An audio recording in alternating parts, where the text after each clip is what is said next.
こんにちは、スノノモケマナです。今回は透明水彩に適した紙を検証していきたいと思います。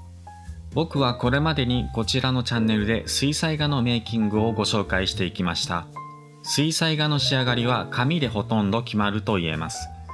透明水彩の描き味は紙の性質にとても左右されますので、僕はいろんな紙を試してみて自分に合ったものを使っています。この動画では同じ絵を画用紙や水彩紙で描き比べをしてみて、発色や絵の具のにじみ具合などを検証していきます。透明水彩を始めてみたいけど、どんな紙を買えばよいのかわからないという方や、画用紙や水彩紙で何が違うのかわからないなど、いろんな悩みを実際に描き比べることで解消できたらと思います。それでは描き比べる紙の紹介をします。まず最初に、こちらはダイソーの画用紙になります。四つ切り10枚入りで110円でした。1枚あたり11円になります。こちらはとにかくとても安いということが特徴です。夏休みのポスター課題や自由研究などに使われていて、水彩やポスターカラーなどいろんな絵の具にも使えるコスパの良い紙です。次にこちらは TMK ポスター紙になります。世界堂で四つ切り20枚941円でした。1枚あたり47円になります。水彩や鉛筆、ペンやコピックなどオールマイティに使える万能な紙です。スタジオジブリなどのアニメ制作現場で背景を描く紙として愛用されていて、丈夫で水を吸っても紙が波打ちにくいのが特徴です。僕は鉛筆画や水彩やアクリル絵の具などの厚塗りに使っています。3番目にこちらはホワイトワトソン水彩紙になります。世界堂で四つ切り20枚2475円でした。1枚あたり124円です。水彩紙としては値段も手頃でスタンダードな紙になります。白く漂白しているので絵の具の発色がとても良いです。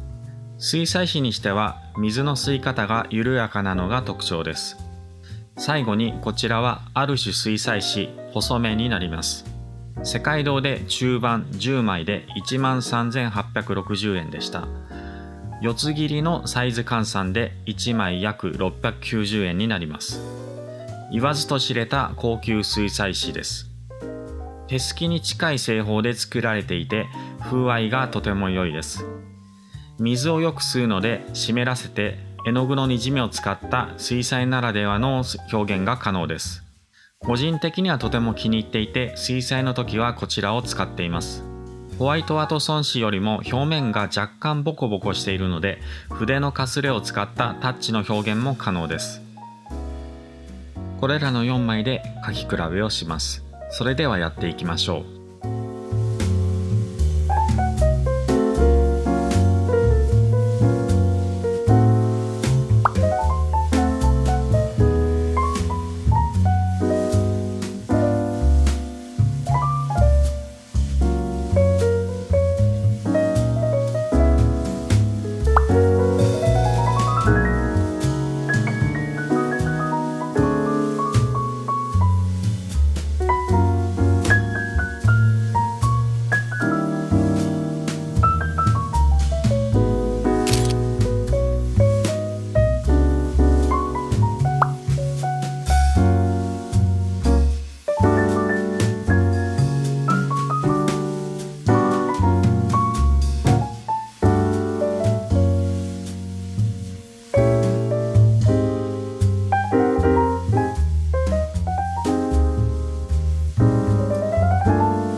それではそれぞれの紙の評価と感想を発表します。まず最初にダイソーの画用紙ですが、以下のような評価になりました。やはり水彩のにじみがあまり綺麗に出ないので、絵の完成度が上がりづらく、終始描きづらさを感じました。絵の具の定着が弱いため、上からグレーズをすると下の絵の具が溶け出してきてしまうので注意が必要です。透明水彩に限って言えばあまりお勧めできないかもしれません。次に TMK ポスター紙ですが、こちらは絵の具の色が綺麗に発色して、画用紙に比べるととても描きやすかったです。ただ、あまり水を吸わずに絵の具を弾いてしまうので、にじみを使ったテクニックは使いづらかったです。こちらもやや絵の具の定着が弱いため、水彩で上からグレーズをするのにはあまり向いてないかもしれません。発色がいいので、ガッシュなどで厚塗りで描くのには向いていると思います。次にホワイトワトソン水彩紙ですが、こちらはやはり水彩紙だけあってにじみが綺麗で、水彩特有の絵の具の広がりが綺麗に表現できました。絵の具の定着も良いので、グレーズをして雰囲気を出すこともできます。発色も良く、思った表現が素直に出せるのでおすすめできる紙です。最後にある種水彩紙ですが、にじみの美しさはこちらが一番でした。絵の具の色が紙の奥まで吸収されるので、色と色のつながりがとても自然で上品な仕上がりになります。ワトソン紙に比べてやや発色が下がりますが、それを差し引いても水彩の美しさが最大限に発揮されますので、値段に見合う価値があると言えます。いかがだったでしょうか。もしこの動画を見て面白かったなと、良かったなと思ってくれた方は、高評価やコメントをしていただけると嬉しいです。また Twitter などにシェアしていただけると励みになります。これからも皆さんのお役に立てる動画を上げていきますので、よろしくお願いします。では次の動画でお会いしましょう。